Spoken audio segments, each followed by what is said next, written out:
On today's show, Carter Rodriguez from the Chase Down stops by. We talk about who could the Cavs be playing in the first round of the playoffs. Which of those four teams in the play-in could be the one to test the Cavs? Plus, we discuss some of the other awards that the Cavs are up for. So we don't talk DPOI.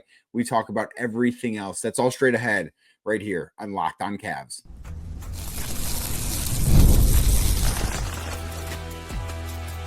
You are Locked On Cavs, your daily Cleveland Cavaliers podcast. Part of the Locked On Podcast Network, your team every day.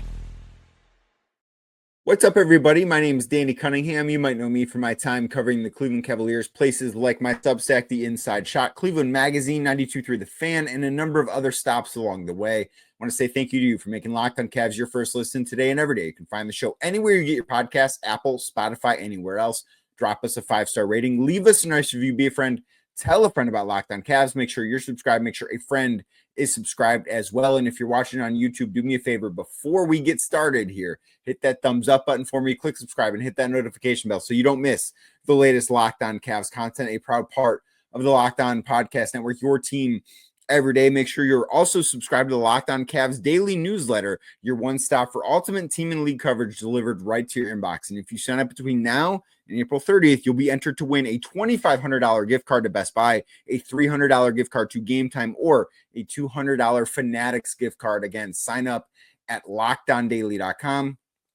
That is LockedOnDaily.com. Carter Rodriguez from the Chase Down stops by today. We talked a lot about any of the teams that the Cavs could play in the first round. Of course, the 7-8 play-in game is tonight between Orlando and Atlanta. The 9-10 play-in game will be Wednesday between Miami and Chicago. One of those four teams, which will, of course, be decided on Friday, will be coming to Cleveland for game one against the Cavs on Sunday. We discussed who could really push the Cavs, if anybody. And we did talk a little bit about what a second round matchup against Indiana or Milwaukee could look like as well.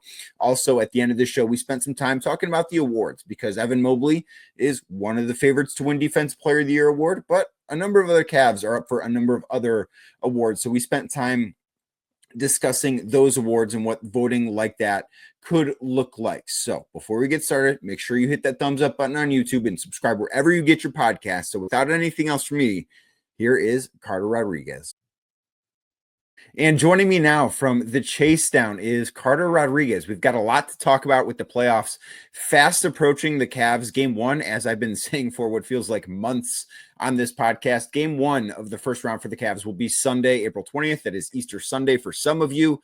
And we don't have a time of game one as of this recording. We also don't have an opponent for the Cavs as of this recording. The first play-in game will be tonight as the Orlando Magic play the Atlanta Hawks, a couple of old friends in Atlanta, and of course an old playoff adversary in the Orlando Magic. And then the 9-10 game will be Wednesday between Chicago and Miami. And Carter, I wanted to start today just by kind of talking about some of the teams that the Cavs could play in the first round. Obviously, it will be one of those four. But as I list off those teams, do any of them jump out to you and say, you know what, that might be a team that could give the Cavs, just not beat the Cavs in a series, because I don't think any of these four teams are capable of that. But what team do you think they should want to avoid? I guess is probably the best way to phrase this. I don't know. I think it's really complicated because you also have to decide what do you want to get out of a first round series as a fan. Are you looking for intel, or are you looking for comfort? Because you might get both. You might get both, but but those aren't necessarily going to come hand in hand.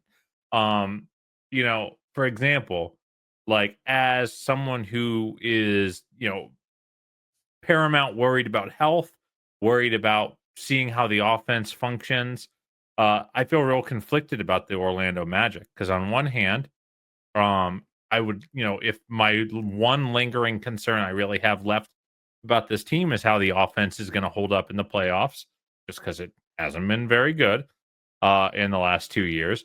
Well, going up against a top 5 defense in Orlando would be kind of nice, from a relatively low stakes, winnable playoff series, but where you really get to test. However, you don't get that running start or momentum because they're going to make it horrible. Like, they're going to do whatever they can to make it not fun. So even if you win in 4 or 5, you might not get to see the offense. You might not get that momentum that maybe, a Chicago Bulls team might give you. There's also, the Magic play crazy physical, Right. sharp elbows there down in Orlando. As we know. Jared Allen could tell you about that. And they just play tough all around. They're crazy at the point of attack. They just play really, really hard. So like if your goal for the Cavs is let's get the heck out of here in 4 or 5 games unscathed with some nice momentum into a second round series, then you're probably not picking Orlando. So I guess that would be the team to avoid. I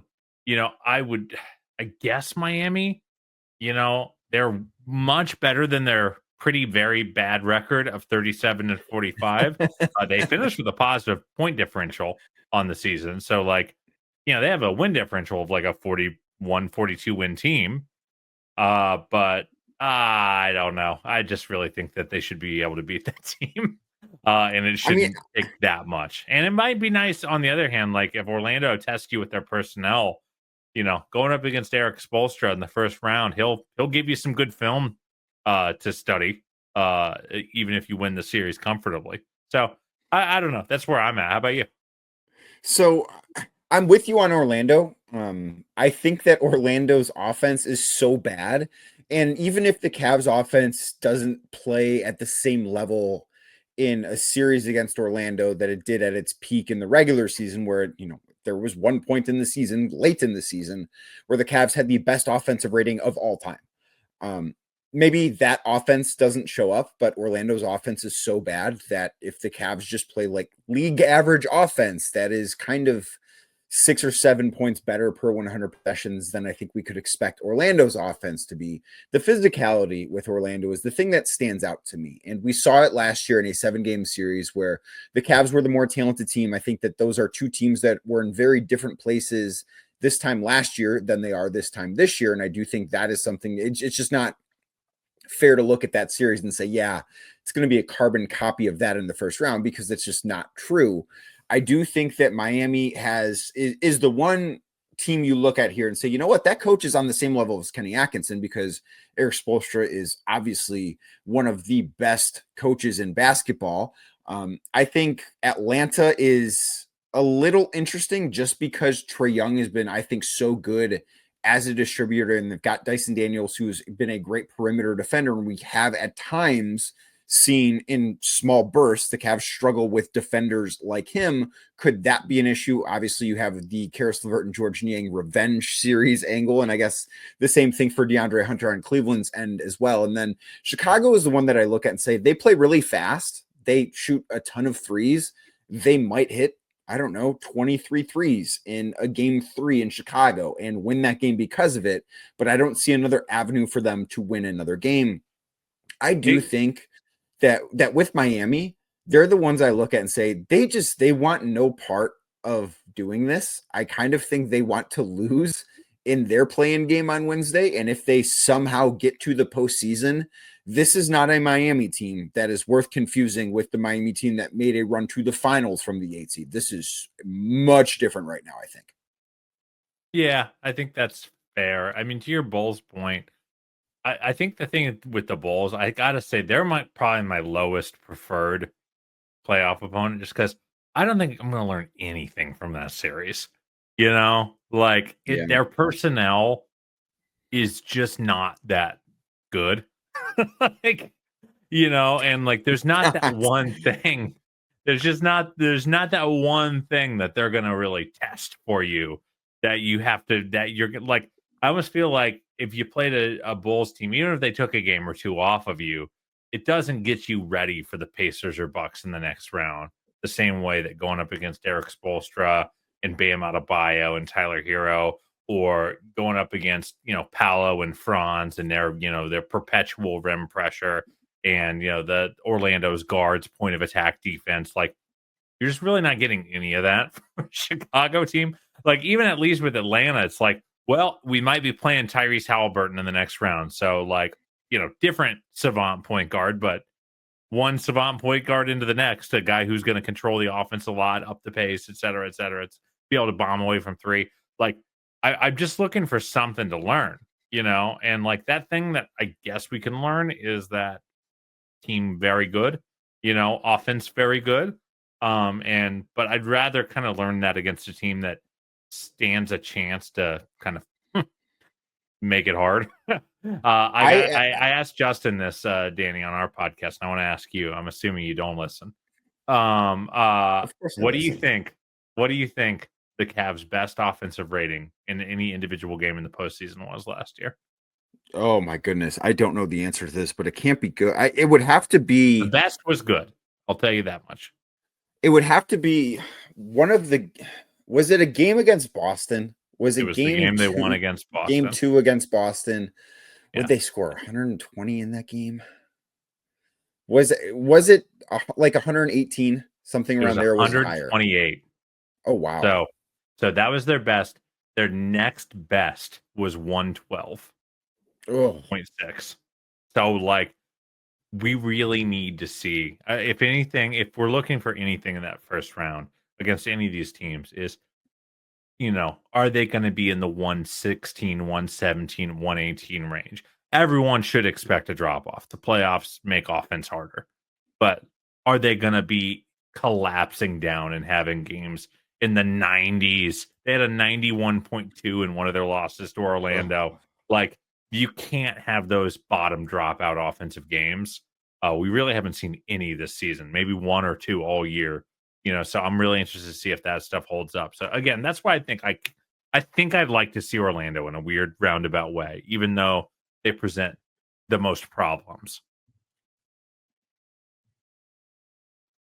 Today's show brought to you by Hungry Root. Spring is here and life is busier than ever between work, family, everything in between. Who's got time to go grocery shopping, meal prep, and doing all that stuff? That's why Hungry Root is the place to go, because it makes eating healthy delicious and meals simple and stress-free. Hungry Root, like having your own personal shopper and nutritionist wrapped all into one. They take care of grocery shopping and meal planning, offering personalized recommendations based on your tastes and your health goals. Hungry Root tailors your orders based on what you like or maybe don't love, and it gets smarter every single time. They've got high quality, nutritious food that can stick to your gut friendly, high protein diet without spending hours planning. And meals come together in 15 minutes or less, giving you more time for things like hitting the gym, maybe, I don't know, recording a podcast late at night, stuff like that. Hungry Root has you covered. So take advantage of this exclusive deal that I'm about to tell you about. You get 40% off your first box plus a free item in every box for life. Go to hungryroot.com/LockedOnNBA and use code LockedOnNBA. That is LOCKEDONNBA. Again, hungryroot.com/LockedOnNBA. Code LockedOnNBA for 40% off and a lifetime free item.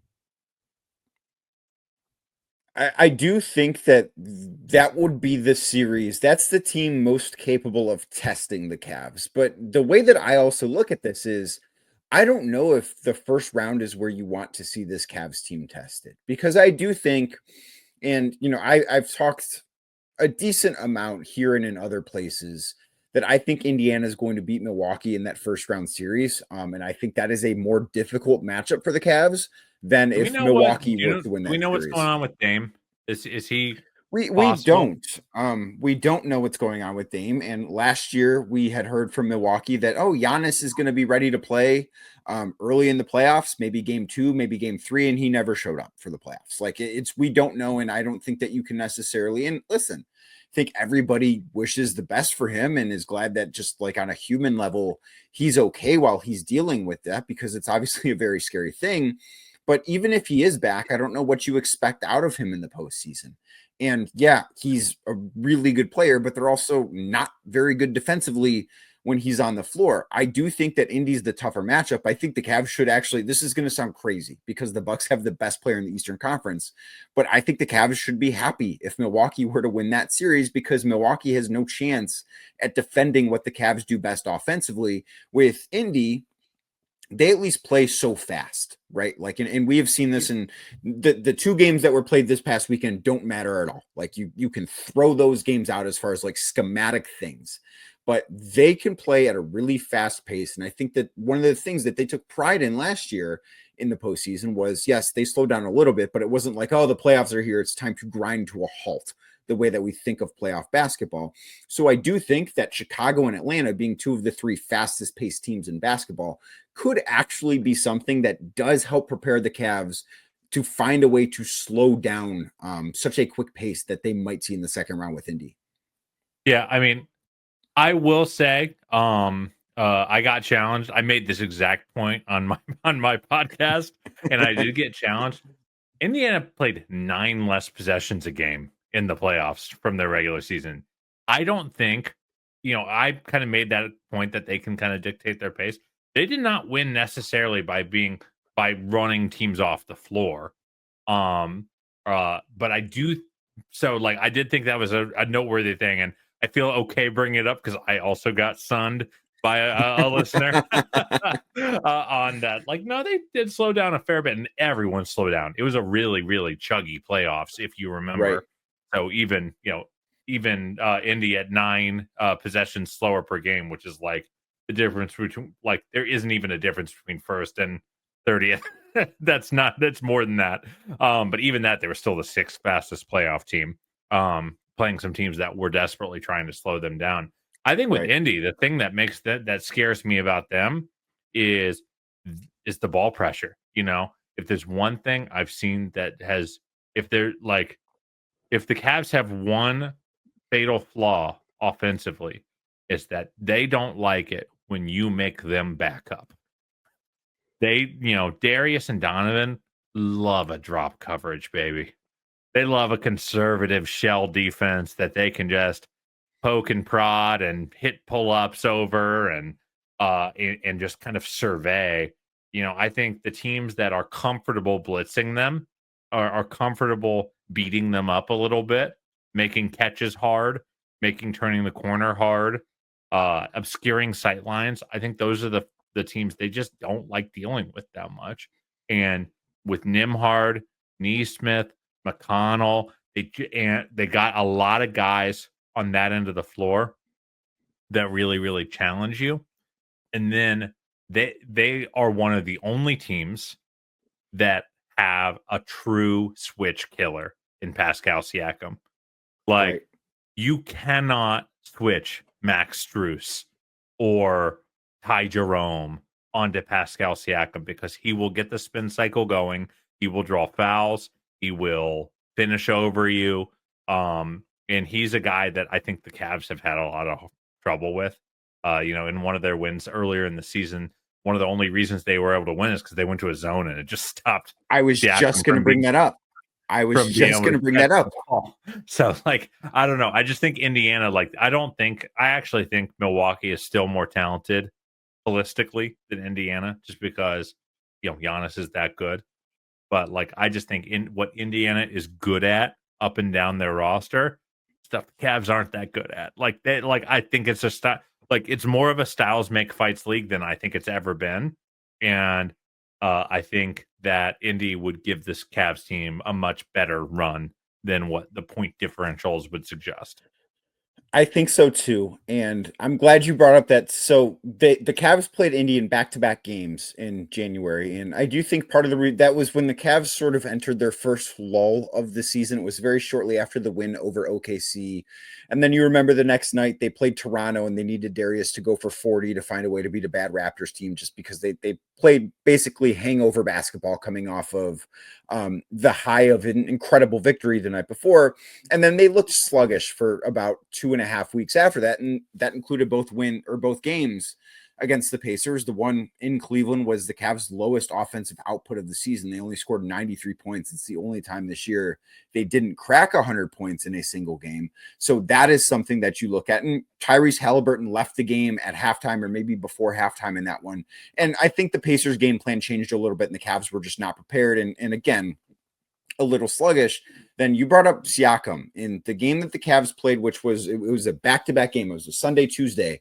The Tuesday game was in Indy, and Pascal Siakam had 21 points in the first half, and the Cavs went zone in the second half. He only had 2 points on 5 shots. Like, that was something that I do think in the fact that the Cavs have done this so frequently this year where they've tried different things defensively. And I do think that's part of the reason why you look at where they're at in terms of, or I guess where they finished in terms of defensive rating, where maybe they're not as good in that category as their personnel suggests they should be. I think part of that is because they spent a lot of time trying to figure out ways to perfect the zone. They spent time playing different coverages. They spent time with a lot of different lineups out there that might not always make the most sense defensively. I think that explains a lot of it, but I also think because they did that, they could be more prepared for this type of series should we get there. Yeah, man. It's I think they have options. I mean, I would still pick the Cavs in that series, to be clear. No doubt. But I do think normally when a 64 win team goes up against a 50 win team, there's just you're talking levels, and I think if the Cavs, here's a question for you. Can the Cavs do anything to really impress you in the first round? Or would it need to be in a series against an Indy or a Milwaukee for them to really knock your socks off and make you reevaluate their ceiling? I mean, I don't think anything could make me reevaluate their ceiling because I think their ceiling is winning the championship this year. And I don't think that ceilings get higher than that for individual seasons. How about this? Let me reframe a little bit then to say, how could they make you reframe the likelihood of hitting that ceiling? Okay, sure. I mean, if they come out and let's say they get Orlando, because I think we both agree that's the toughest test that they could get in that first round. Let's say they get Orlando and 3 of the games maybe don't look exactly like that game in Orlando in February where they won by 40, but say they win 3 games by 25 points and the 4th game that they win, whether that comes in games 1, 2, 3, or 4, they win by 12 points. So it's a little bit closer. It's not a complete blowout, but they just look dominant in each of the 4 games. Like that, I would say, okay, this team looks like it is truly peaking at the right time. And I would feel really good about them going into a series against the Pacers. And, I still feel really good about them because I think this week off is going to do them wonders and they're going to get back to looking as dominant as they were. Just they're going to be playing better teams. So it might not show the same way statistically as it once did. But I think if they come out if it's against Orlando specifically, because I think they are easily the best team of that bunch, if it's against them and they look dominant, then it's going to be okay, maybe, and I've been steadfast, and I think the Boston series is a coin flip. I think it's 50-50 in the conference finals if both teams get there. Maybe that is 55-45 in favor of the Cavs. But that's kind of the only thing I look at in the first round and say, yeah, I could feel differently about this in a positive direction. Is there something for you that you think of there? I think for me, I'm not sure that a first round series can tell, because really what I'm really curious about is how I'm gonna feel going into that Boston series. If you were asking me to pick right now, I'm gonna pick the Celtics to win in 6 or 7. I just think I think they've just baited the Cavs into some bad habits. The Cavs offense hasn't been crisp against all their switching. Porzingis has caused problems, et cetera, et cetera, et cetera.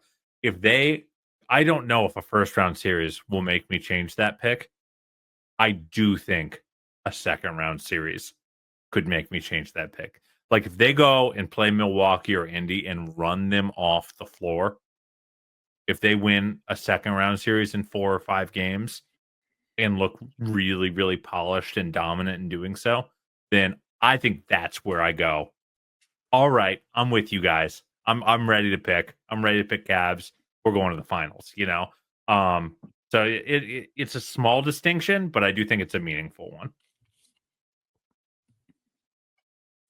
Today's show brought to you by Open Phone. If you're running a business, you know that every missed call is money left on the table. Think about it. When's the last time you had a service emergency? If the person didn't answer, did you wait? Probably not.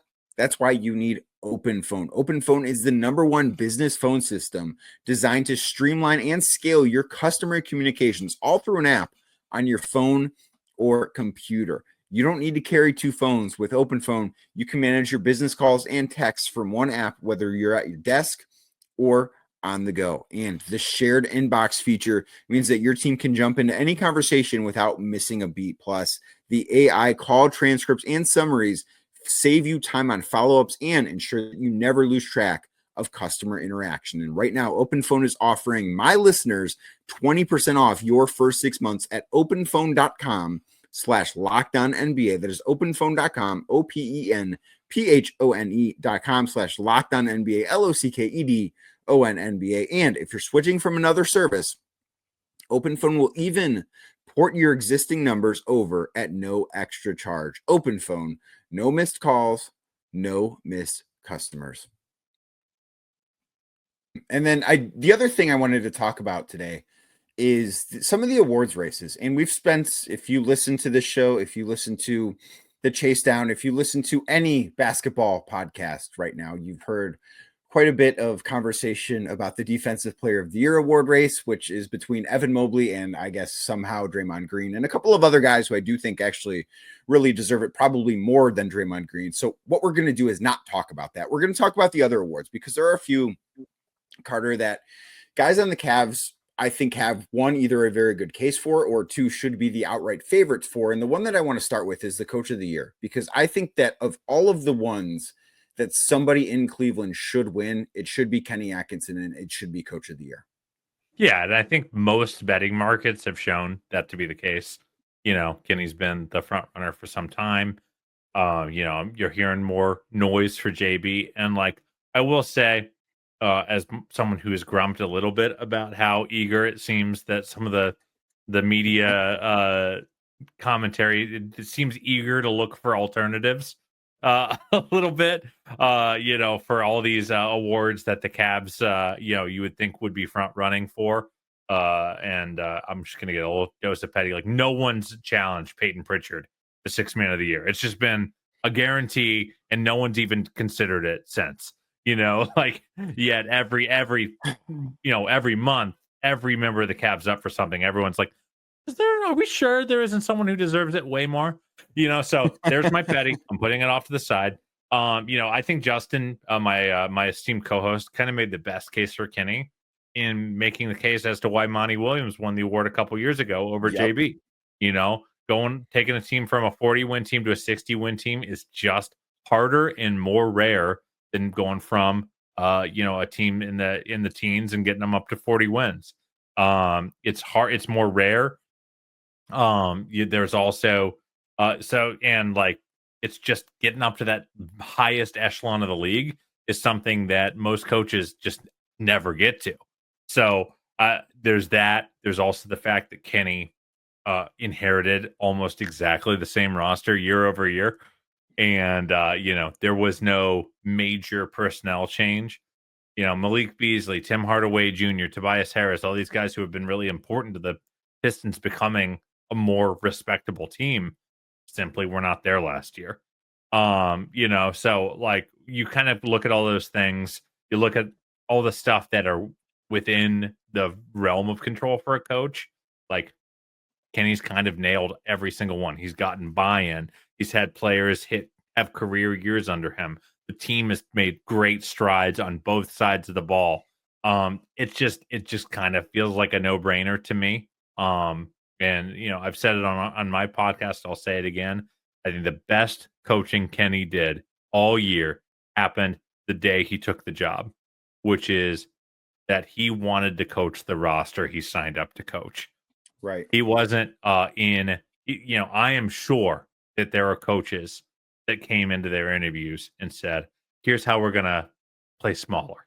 Here's how we're going to change. Here's how I'd like to play where Evan is the full-time center, and tried to show that point of view to move the Cavs in a more orthodox direction with their roster construction. Kenny signed up for these guys because he thought they would be great together. And boy, did he seem right. Right. And he was creative enough to make it, and maybe creative enough isn't the right way to put it, but he saw the vision in a way that I think it would have been really easy for. And listen, I made arguments for Evan to be the full-time center because I thought that's what he would be. That's how this team would get to the next level. And obviously I was wrong about that.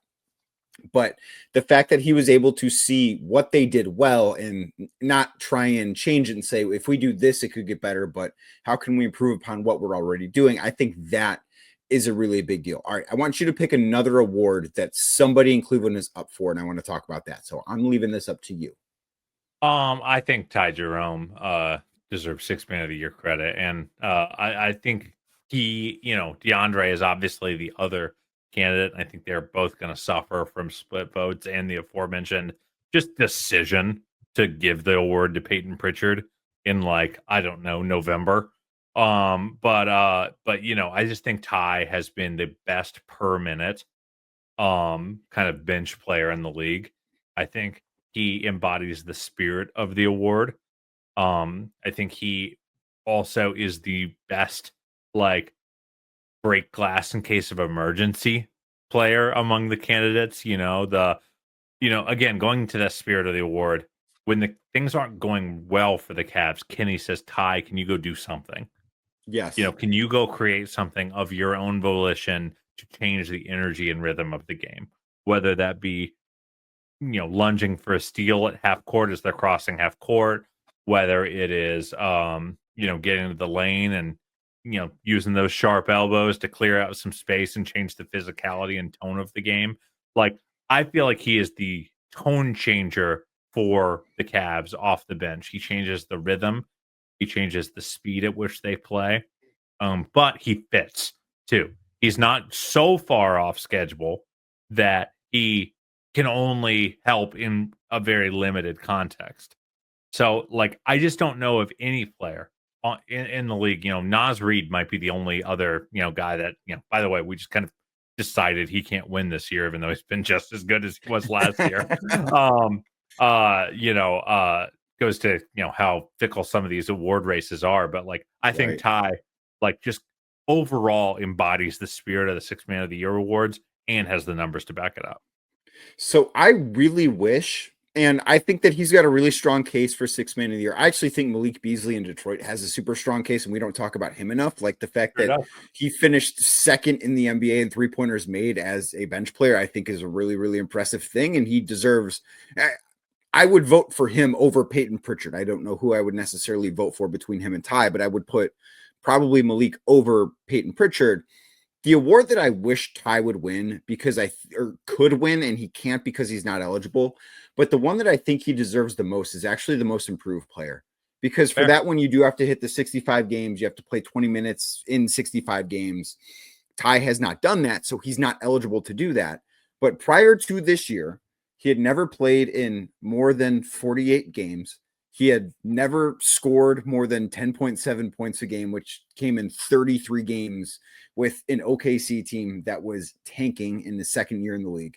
Ty Jerome has not been anything that resembled the guy he has been this year. And it's not as if he was a guy taken at the top of the draft that was supposed to become this coming out of Virginia. It's not as if, he's 23 and it clicked a little late. No, he is 27 years old. This is his 6th season in the NBA. These types of jumps, the leap that he has made this year, doesn't happen. That is just a very, very rare thing to see.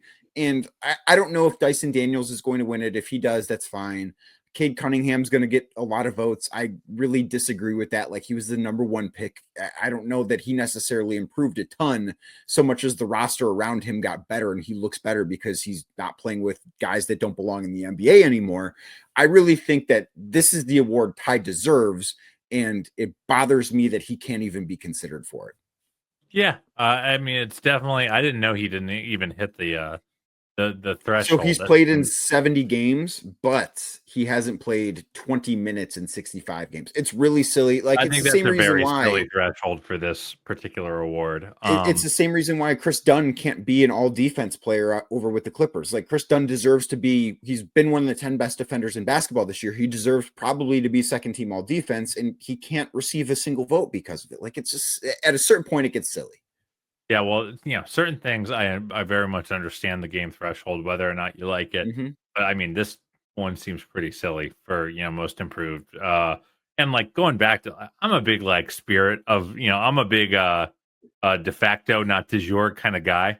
I like the spirit of rules and enforcing and the spirit of categories and not trying to overly define anything. in sports, because I just think it generally leads us to the wrong outcomes. And I think like the way that MIP award has just become a young player who became a star award is just like, I know not every young player becomes a star. Not every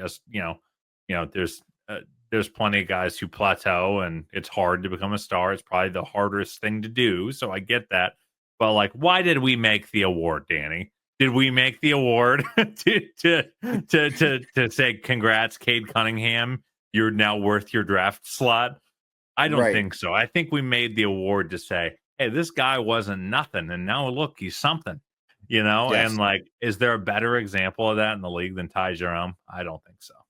No, I don't think so at all. I mean, in the 3 years prior to this one, Ty played less than 100 games combined and never averaged more than 7 points a game. And he's become an essential part to a team that might win a title this year. Nobody saw this coming. Like that is what this is. He is the guy that I think this award was built for. And it's such a shame that he can't even be considered for it. The other thing that I do think should and will happen, this maybe isn't an award so much as it's an honor, I guess, but I do think, Carter, and we'll end on this one, I do think that Donovan Mitchell deserves to be first team All-NBA for the first time in his career. I thought he deserved it his first year with the Cavs, and he finished second team All-NBA. I think he was sixth in voting. I think that he should be that number 5 guy this year on the first team All-NBA. I'm going to swerve and say something a little bit. Are you going to go Evan Mobley here? No, I'm not. I do think, I think if anyone's going to get it, it's going to be Donovan. I do think Evan certainly has a case to be first team All-NBA. But what I will say is, if you're not going to put either Evan or Donovan on first team All-NBA, then you have to add Darius to third team. Like that's my take. Like if you're gonna be like, yeah, they won 64 games and shut it down for the last like 15 games of the year. But they get 1.5 All NBA guys. It's like they have two like players in the 10 through 15 range. Like no, like you don't do that. Like one of those things has to be true. Either they've got a top 5 guy this year, or they've got 3 top 15 guys this year. And honestly, if you were to like gun to my head, make me pick one of the outcomes, I would rather have all 3 be All NBA, because I really do think all 3 have played at that level, over the course of the season, over the course of these 82 games. I think it's important to remind people that it is 82 games is the curriculum on which we are judging. It's not just post All-Star. Yes. Or post trade deadline, I guess. That's a bit of a wishy-washy response, but I do think it's like indicative of like how I'm feeling about some of the discourse of like someone's got to be great. Like our podcast Discord was complaining because Lowe put Steph on first team over Donovan, and I picked Draymond for defensive player of the year, and people are like, man, they've got the defensive player of the year and a first team All NBA guy, and they only won 48 games and finished 7th. Like, man, I don't know, how did that happen? And like I do feel like we've seen so many teams that have won, in the mid 60s. Like these are just grandfathered in level acknowledgments from the NBA community of like, hey, you guys murdered everyone all year. Here's a few awards. And like that's why I'm just so irritated that like there does seem to be this eagerness to look elsewhere. Yeah, that is we'll see what happens. I don't know. I'm very curious how much of this is discourse and maybe a little bit of boredom, and how much of this actually comes to fruition. I don't know. But Carter, thanks so much for doing this, man. Where can everyone hear all of your Cavs takes that aren't on this podcast? Just follow the Chase Down podcast on whatever your preferred audio platform is. And if you want to follow our YouTube content, we go live. We're going to go live after almost every playoff game, unless I'm out of town for work, which I am a little bit. But that's on the Cleveland Cavaliers YouTube channel. Well, thank you for doing this, and thank you for making Locked On Cavs your first listen today and every day. Like I said earlier, you can find the show anywhere you get your podcasts, Apple, Spotify, anywhere else. Drop us a 5-star rating. Leave us a nice review. Be a friend. Tell a friend about the show. Make sure you're subscribed. Make sure a friend is subscribed as well. And if you're watching on YouTube, do me a favor, hit that thumbs up button as we get out of here. Click subscribe and hit that notification bell so you don't miss the latest Locked On Cavs content. I'll be back tomorrow talking more about the Cavs.